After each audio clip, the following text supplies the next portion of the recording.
What's good, everyone? Welcome back to the channel. Today we'll be going through my round 16 AFL tips and predictions, and finally the bye rounds are over. So now every single side plays each other this round, which is finally good to see, and it hopefully means that we can get out of this mid-season depression slump, because it always seems to be the case with the bye rounds. Quickly though, we'll review round 15's tips, and I got a really good score of 5 out of 6, only getting the one score wrong and being in the top 10%. So yeah, I was just disappointed that the one game I had to have gotten wrong was the game I wanted to get right the most, and it was the Saints game. But we'll review the other games quickly. I got the Cats game correct. Pretty good one to get, because I think a lot of people went the D's, and I was only 4 points off the margin. Obviously I went the Saints. Yeah, lines were just way too strong. We'll go over that a little bit later on in the video. I don't even know what to say about this. Like, I didn't think this would happen in a very long time, if not ever, really. A side score over 200 points. Swans managed to do that against a completely shambolic West Coast side that I don't even know where to start on them. Another good tip correct as well. I know a few people that also went the Bombers in this one, but I just had a feeling the Dockers would get the job done, and I backed them in for the win. The Pies got a good win after the Crows had a late scare, not going to lie. They probably deserved that win. And the Suns, well, didn't expect them to win it by that much against Hawthorn. Now to also review the big calls as well. We'll start off on the Thursday night. I said that the D's would score 9 or less goals in the entire game. Pretty good one to start off with to get correct. They scored the 8 goals, 15. So one on the bank so far on this one.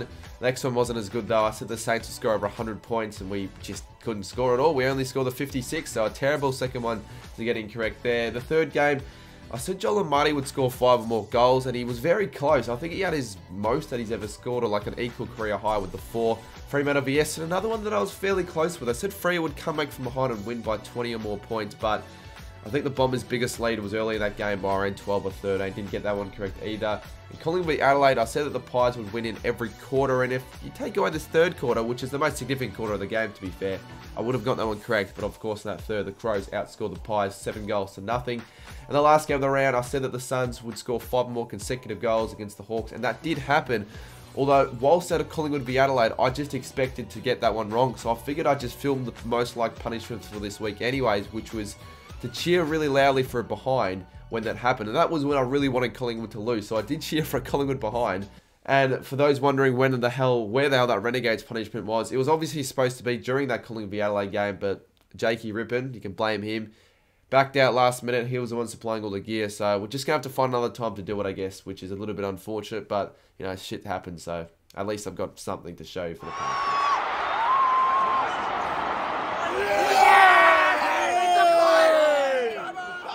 Alrighty guys, let's get into my round 16 tips now. It'll be longer now. It'll be just how it really should be for the other tips with every team playing each other this round. We've got some juicy matchups. I'll also quickly announce that I will be tipping a few upsets, so I might shock a few people. On the Thursday night, we've got the Lions take on Richmond at the Gabba. Pretty interesting game of footy, that is for sure. These two sides typically play off in some pretty good games. Obviously, last year we saw the extremely close and thrilling elimination final. Even though this one could be a similar outcome, the Tigers are in some pretty good form, winning their last 3. They did have the bye on the weekend, but before that, they got the job done against the Saints, doing what they needed to do. They played the conditions better. They out-coached the Saints coach. It was, yeah, a pretty classy display from the Tigers, to be honest with you. They, yeah, were better for most of that game, but they do have the bye, and the curse is, for some reason so far this year, 2 of the 10 sides coming off the bye have actually won. So yeah, it'll make it a little bit more difficult for them to buck the trend. The Lions, of course, they got the job done on the weekend against the Saints. Both of these sides coming off wins against the Saints. The Saints were pretty poor, so the Lions didn't need to do too much to get that job done, but they just did enough. They were good enough, but they weren't amazing, I don't think. Hipwood kicked the 4. He was good for the Lions. This was, yeah, also Chris Fagan's 150th game as a coach. So between these two sides, it could be a high-scoring game. I actually expect it to be the case, just like in the last fixture. But Brisbane at the Gabba, you're just not going to tip against them, are you? I mean, let's be real. They've won every single game there this year. And until we see them, you know, any signs of them dropping at the Gabba especially, why would I tip against them? The Tigers, they'll make it close possibly. I just think the Lions will have enough in them, enough gears in their tank to get a good win. The big plays normally are firing at the Gabba as well, so I'm going to go the Lions to win it by 24 points in a high-scoring affair. My big call, though, the Lions score 18 or more behinds in the game. Next up on the Friday night, we've got the second grand final rematch this season. We've got the Swans and the Cats at the SCG. This is going to be a tough one to predict. I mean, the odds tell you that it's a pretty even split. The Cats would be the slight favourites, but not by too much. The Swans, mate, they humbled the Eagles on the weekend. They headed into this game against the Eagles with less than 100%. and now they've got 113.3% because they beat the Eagles by 171 points. The biggest win, I think, in history.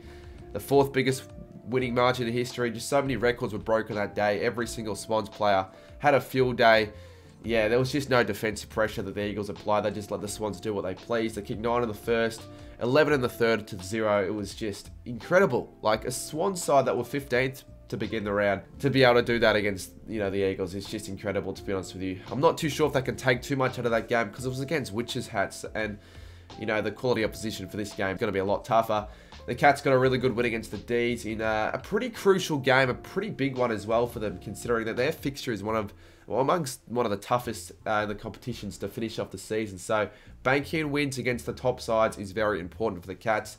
And the challenges don't get too much easier, to be honest with you, because the Swans are in some very good form. It's a bit of a confidence boost, I feel like, for the Swans, though, but they're coming off that 6-day break. I just feel like in this one, the Swans can possibly build on what they did against the Eagles. 171-point win, it's pretty big.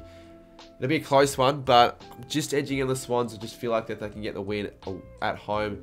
Cats this season, to be fair, actually are pretty poor away from home, so I just feel like the Swans can get it done in the midfield as well and get a pretty close, good contested win by 12 points in a good game of footy on your Friday night. My big call in this game is that the Swans lead by 25 or more points at any stage throughout the game. We head to the Saturday games. We're finally back with a few extra games on the Saturday. We start at 1:45 PM, which we finally get again. Adelaide taking on North Melbourne at the Adelaide Oval. Now, this contest should be a pretty straightforward one to tip. Let's be honest with you, the Crows don't, well, they very rarely drop games at the Adelaide Oval. They've been sublime at the Adelaide Oval so far this season. Picked up a very, very close loss against the Pies in a game which I think they deserved to win. Now, it's a bit of a weird one because I was at this game, but I only really saw the second half. The first half, the Crows just had too many chances put away. I just thought, yeah, they're not going to be able to get the job done against the Pies if they're doing that. But that third quarter, Jesus Christ, I don't know what happened. I don't know what the coach revved out at halftime, but the Crows came out the blocks kicking 7 goals to nothing. I really thought that this was their game to win,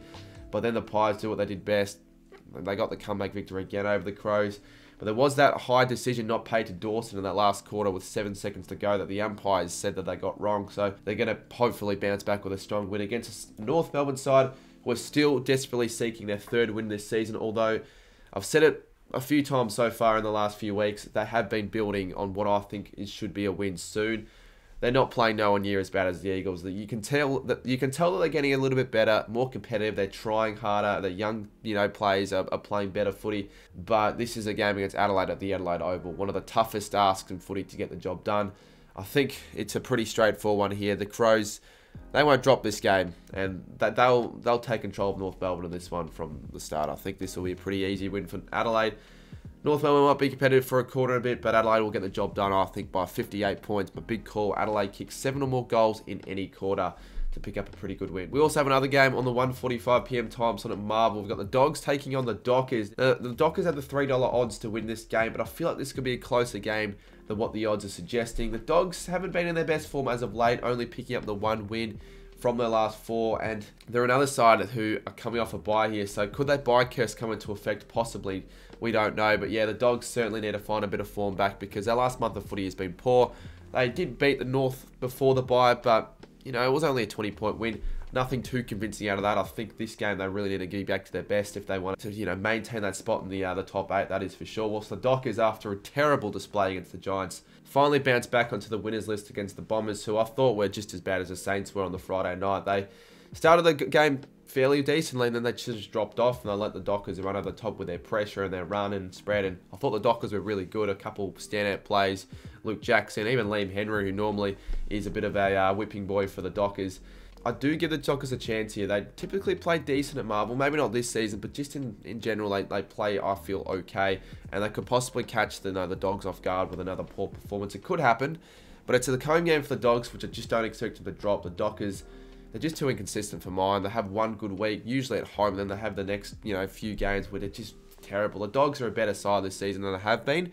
And I just think that they'll come out in this game wanting to win. And I reckon they'll storm home fast in this one and win the game by 27 points. My big call, Marcus Bontempelli records 130 or more fantasy points. The next up we have at 4:35 PM at Heritage Bank. This could be a pretty good game of footy, not going to lie. The Suns take on the Pies. But it's a Suns home game, and the Suns have been sublime. Oh, really? You take away that game against the Swans at the start of the season, and they've been in every game that they've played, and majority of them being wins. So I give them as much of a chance I think I've ever given them against the Pies in this clash, where the Pies, look, they're still the best team in the competition, but they're not as convincing as they have been. Like that third quarter, I think, was a little bit alarming at the Crows, that they managed to do what they did, and I think a few sides can catch them off guard on this one. I think they're due for a bit of a loss here. Their form is slightly dipped. Suns at home, I tell you what, they're all right. I tell you what, they can win this game and give themselves a shot at the 8. But I just think this is a game where the Pies might be a little bit vulnerable. The Suns, coming off a really good win against Hawthorn by 66 points, will give them a lot more confidence back, because I just figured with that shit loss against the Blues the week before, maybe it'd be difficult for them to, rejuvenate the season. I think they've been able to do that pretty well against a Hawks side who is some good form. I do actually think the Suns can actually win this game, and I did say earlier that they'll go for a few risky tips. Screw it. I see this being one of the games of the round. Pies can't win in every close game. The Suns will win in a close one. I'm going to go the Suns to win it by 5 points. A big call. And one of the games of the round, one of the games of the season in my prediction, there'll be 9 or more lead changes throughout the game. We head next on the Saturday night slot between the Bombers and the Power at the MCG.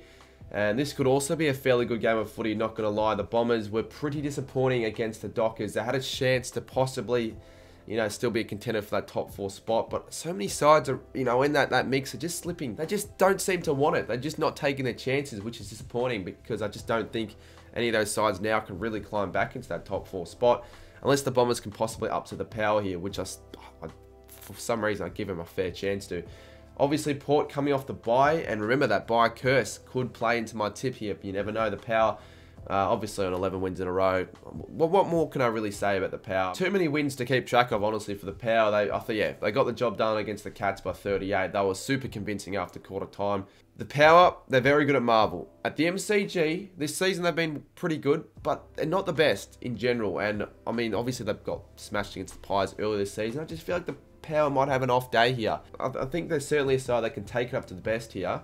And if things go their way, I actually do see the Bombers getting a win here. So I'm going to go an upset win here. I said it before earlier. I said if they beat the Dockers, they'll lose this game. But if they lose to the Dockers, they'll be hungry to want to win this game. The Power will due a loss. I think the 2 top sides this season get a loss in my predictions for 2 upsets. We're going the Suns, and we're going the Essendon Bombers here. Fuck it. Essendon win it by 17 points. Bit of an upset against the Power. I'm a big call. There are 205 or more points combined throughout the match. Next up, we've got games on the Sunday. Hawthorn take on CARLTON at the MCG. It's a pretty big game. It's a pretty big game and a tough one to decide, because Hawthorn and CARLTON, they're in a similar position at the moment on the ladder, that is for sure. CARLTON's form has been horrendous, but hey, they got that win against the Suns, which will give them a little bit of belief. They have the bye though, so I've been saying it a few times in this video. Could that curse come into play? Possibly.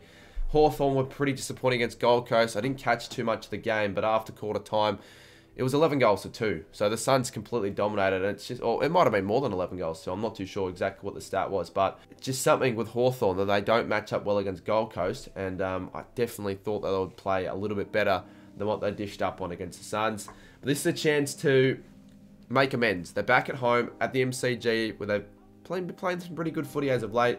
Against a CARLTON side that is certainly vulnerable at the moment. They are a side that I think can certainly drop this game. But then I'm looking at it again, and I think on paper CARLTON is certainly better, and I think CARLTON could possibly find a win here. It's going to be a tight one to predict, but I just don't think CARLTON will drop this game. I just think that they'll get the win. Hawthorn starting to lose a little bit of form. I think CARLTON get the job done here by 19 points. In a fairly good close game of footy, I think the Hawks, my big call, they'll lead for longer, but the Blues, they'll run over the top of the Hawks and get the win. Next up, we have at TRAEGER Park at Alice Springs, we've got Melbourne and the Giants at 3:20 PM. It's a danger game for Melbourne, I definitely believe, because, they've been a little bit iffy in their last month in a bit of footy. They got a good win against Collingwood. They had the bye. They lost to Geelong. Their ball use inside 50 is just not good enough. I saw the game against the Cats, and so many opportunities they had inside 50 that just didn't go to any Melbourne player, and the Cats just kept rebounding. And again, another issue with their scoring, 8 goals, 15. I think in their last 2 weeks, similar stats, 8 goals, 13, 8 goals, 14. So they've been very inaccurate, failing to score. Whereas you look on the flip side, the Giants, they didn't have that problem against the Dockers. They managed to put up a pretty good... In fact, they've been a fairly decently high-scoring side, the Giants. That game against Richmond was high-scoring. They got the win. And obviously that game against North Melbourne, they also cracked out the ton. So I think 3 games around the Giants have cracked the ton. This could be a game where they could possibly cause a bit of an upset, but I've tipped too many upsets, I feel like, this round. Melbourne shouldn't let this game drop. It's a game where I don't see him dropping. It's just one of those games where I think GWS could be, you know, close to their best, where they take it up to Melbourne for 3.5 quarters, but Melbourne just have enough in them, you know, the class to get the win. I think that's what will happen. I don't see GWS winning this game at all, but you never know. An upset could happen, but I've tipped too many upsets. Melbourne, they'll respond after a fairly poor loss against the Cats, and they'll win this one against the Giants by 20 points. It'll be relatively close though, I reckon. But I'm a big call in this one. Cozzy Pickett will kick 5 more goals. Now we saved the best game for last for everyone. West Coast and the Saints, 4:40 PM, the graveyard shift at Optus Stadium. I'll be here. I'll be at the game. I'm not missing a single Saints game this season, and I'm hoping this is a Saints game where I can sit back, relax, without any worries in the world, and we can score a big score. But something is just telling me that West Coast will pull their fingers out of their ass and put up a half-decent performance here, because I've been saying this every other week, but it cannot get worse, can it? Can it get worse than a 171-point loss against the Swans, who at the time were in the bottom 4? Maybe. I mean, they conceded 200 points in the weekend. A side hasn't done that since 2011, where the Cats obviously beat the D's. Oh, I don't even know. I'm actually kind of surprised Simpson hasn't taken the sack yet. They're still backing him in. I mean, it's really, how many more shit performances can they cop? I'm not a very optimistic St Kilda supporter, because for some reason I see this as a bit of a danger game. West Coast were actually half decent against us last year, and I feel like something could happen again in this game, but they are the worst side that we think we've ever seen in a very long time at the moment in the AFL, so I just don't think there's any chance we're losing to West Coast. Our form hasn't been great as of late. Not going to take that away. We can't score to save our lives. That game against Brisbane was diabolical. That first half just told me we weren't going to win the game. But we're winning the game against West Coast, aren't we? Whether we score a big score or not, I'm not sure. I'm expecting us, and we should score more than 120, to be honest with you, against this West Coast side that concedes over 150 regularly. But at the same time, it wouldn't shock me if it's a 95 to 45 slogfest where we get the job done by 50. We're $1.05 odds to win it. So let's be real. We can't drop a game like this. If we do, I don't even know what the hell I'll do. Like, genuinely, I might just jump off the top tier at Optus Stadium. But, look. Graveyard shift. St Kilda, if there's any chance for us to dominate and obliterate a side, this is it. We have to take our chances, get a bit of a percentage booster, and show that we've still got something left in the tank. But I'm not 100% confident that'll be the case. I'm still going to tip us to win it by 51 points because it's West Coast. But if it was any other side, I wouldn't be as confident.